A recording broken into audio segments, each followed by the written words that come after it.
अस्सलातु वस्सलामु अलैका या रसूल अल्लाह व अला आलिका व असहाबिका या हबीब अल्लाह। अपने तमाम सुनने वालों को और अपने तमाम देखने वालों को एक बार फिर Qaiser Ejaz Chattha, secretary general Pakistan youth assembly and chairman Asian youth federation का मुहब्बतों भरा और अकीदतों भरा अस्सलामु अलैकुम।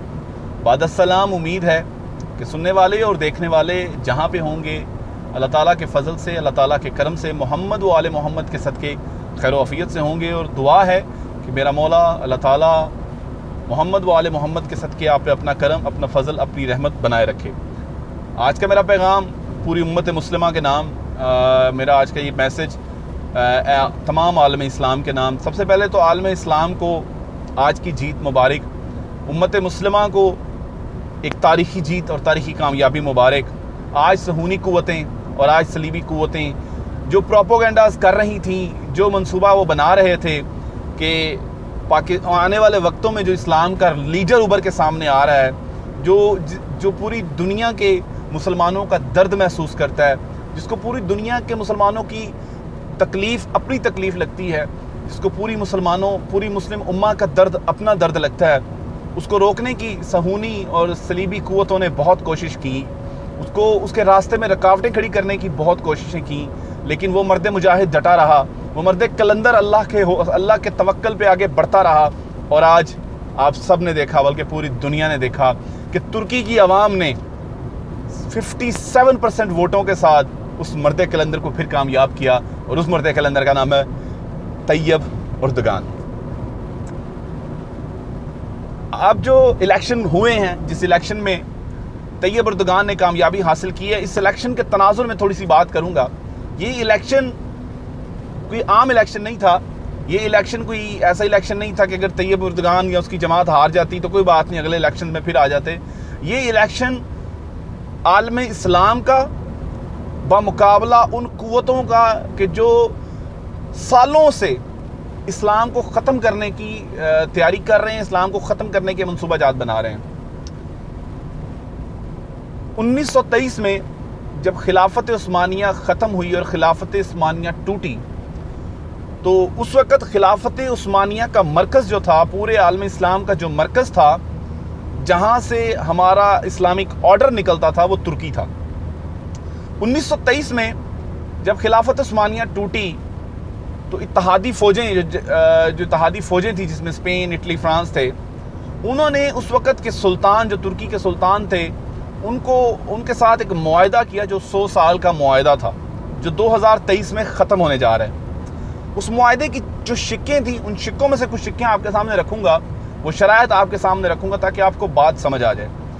उसमें सबसे पहले तो सुल्तान को उसकी तमाम जितनी उसकी प्रॉपर्टी थी, जितनी उसकी अमलाक थी, उसे बेदखल किया गया।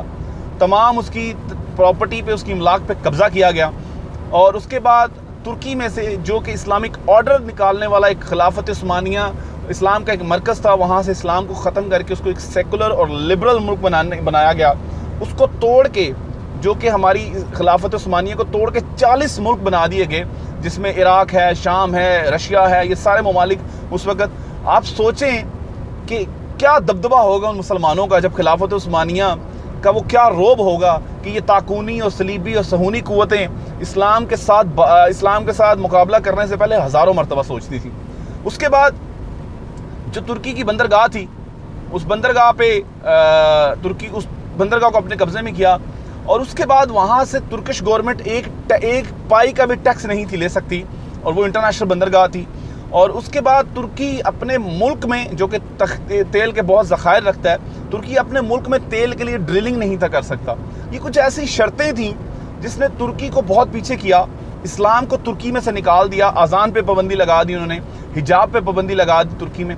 तो ये वो कुछ शराइत थी जिसकी वजह से तुर्की को लिबरल और सेकुलर मुल्क बनाने की उन्होंने जो कोशिश की, ताकूनी, सहूनी और सलीबी क़ुव्वतों ने। लेकिन अब क्योंकि 2023 सर पे है, और 2023 में वो मुआहदा जो 100 साल का हुआ था, 2023 में वो मुआहदा ख़त्म होने जा रहा है। इसीलिए जितनी भी क़ुव्वतें, जिसमें ग्रेटर इसराइल आता है, जिसमें सहूनी क़ुव्वतें हैं, सलीबी क़ुव्वतें, ताकूनी क़ुव्वतें हैं, जिसमें डोनाल्ड ट्रंप सब खुद मौजूद हैं, वो पूरी तरह इस इलेक्शन को پوری طرح نظر جمائے ہوئے تھے، اور انہوں نے پوری کوشش کی کہ طیب اردگان کو ترکی کی نفرت حاصل ہو سکے، ترکی میں لوگ ووٹ نہ ڈال سکیں اور طیب اردگان کی جماعت دوبارہ اقتدار میں نہ آ سکے، کیونکہ وہ طیب اردگان جس کا عثمانی خون جوش مارتا ہے جب برما میں مسلمانوں کی نسل کشی ہوتی ہے، اس طیب اردگان کا عثمانی خون جوش مارتا ہے جب پاکستان کے بارے میں ڈونلڈ ٹرمپ بکواس کرتا ہے۔ فلسطین میں بات ہو تو اسرائیل کے وزیر اعظم کے سامنے بیٹھ کے وہ کہتا ہے کہ تم دہشت گرد ہو، دنیا کے سب سے بڑے دہشت گرد تم ہو۔ تو میں یہ سمجھتا ہوں کہ عثمانی خلافت کا وہ جانشین، عثمانی خلافت کا جو وارث تھا، طیب اردگان کی شکل میں ہمیں دوبارہ مل رہا ہے۔ اور اگر اب طیب اردگان کی تازہ ترین جو سپیچز اس نے کی ہیں، تقاریر کی ہیں، اگر وہ سنیں تو اس میں وہ یہ کہہ رہا ہے واضح طور پہ کہ 2023 کے بعد کا ترکی جو ہوگا وہ بالکل الگ تھلگ ترکی ہوگا، اور اللہ کے فضل سے، اللہ کے کرم سے اللہ تعالیٰ نے پھر کامیابی دی اور طیب اردگان کی شکل میں ہمیں ایک نیا لیڈر ملا ہے۔ اور میں سمجھتا ہوں طیب اردگان صرف ترکی کا ہی صدر نہیں بنا، پاکستان سے طیب اردگان کی محبت اور پاکستانیوں کی طیب اردگان سے محبت کسی سے ڈھکی چھپی نہیں۔ میں یہ سمجھتا ہوں کہ اللہ تعالیٰ نے ہمیں طیب اردگان کی صورت میں ایک ایسا قائد، ایک ایسا رہبر، ایک ایسا لیڈر دیا ہے کہ جو پوری عالم اسلامک امہ کو اکٹھا کر سکتا ہے۔ اللہ تعالیٰ طیب اردگان کو کامیاب کرے۔ اور اس کے مقابلے میں جو کینڈیڈیٹ تھا، جو اس کے مقابلے میں صدارتی امیدوار تھا، اس کے اگر بیانات آپ سنیں تو وہ کہتا ہے کہ اگر میری گورنمنٹ آتی ہے یا میں اقتدار میں آتا ہوں تو میں یورپ کی پوری طرح پیروی بھی کروں گا، یورپ کے تمام قوانین کو بھی لاگو کروں گا اور یورپ کی ہی لائف سٹائل کو ترکی میں بھی لے کے آؤں گا۔ ارے بدبخت، ارے وہ جاہل انسان، مسلمان غلامی کے لیے نہیں بنا، مسلمان غلام نہیں ہے، اور تم ہمیں مسلمانوں کو غلامی کا درس دے رہے ہو، تم مسلمانوں کو پیروی کرنے کا درس دے رہے ہو۔ ہمارے کیا ٹھاٹھ تھے، ہمارے کیا شان تھی، دنیا ہماری پیروی کرتی تھی۔ تو آج طیب اردگان کی جیت سے میں سمجھتا ہوں کہ تمام وہ قوتیں جو پاکستان میں اور دنیا میں اسلام کے خلاف کام کر رہی ہیں، ان سب کو یہ پیغام چلا گیا کہ اب اپنی اپنی باری کا انتظار کرو۔ طیب اردگان انشاءاللہ تعالیٰ جو کہ اس وقت سارے عالم کفار کے سامنے ایک بڑی رکاوٹ بن کے سامنے آ چکا ہے، اللہ تعالیٰ اس کو مزید کامیاب کرے۔ گریٹر اسرائیل کی راہ میں سب سے بڑی رکاوٹ ہے تو طیب اردگان۔ برما کے مسلمانوں کی نسل کشی ہو رہی تھی تو سب سے پہلے اپنی بیگم کے ساتھ اس دھرتی پہ جانے والا طیب اردگان۔ اللہ تعالیٰ طیب اردگان کو کامیاب کرے، اللہ تعالیٰ طیب اردگان کو زندگی دے، تندرستی دے، اور یہ قائد، یہ لیڈر، یہ رہبر مسلمانوں کو حقیقی رہنمائی دے تاکہ ہم سب آنے والے وقتوں میں دنیا پہ مسلمان رول کر سکیں، دنیا پہ مسلمان راج کر سکیں۔ اہل ترکش کو، اہل اسلام کو، اہل پاکستان کو طیب اردگان کی جیت بہت بہت مبارک ہو۔ اللہ تعالیٰ ہم سب کا حامی و ناصر ہو، اللہ تعالیٰ عالم اسلام کی خیر کرے۔ پاکستان زندہ باد، پاک ترک دوستی پائندہ باد۔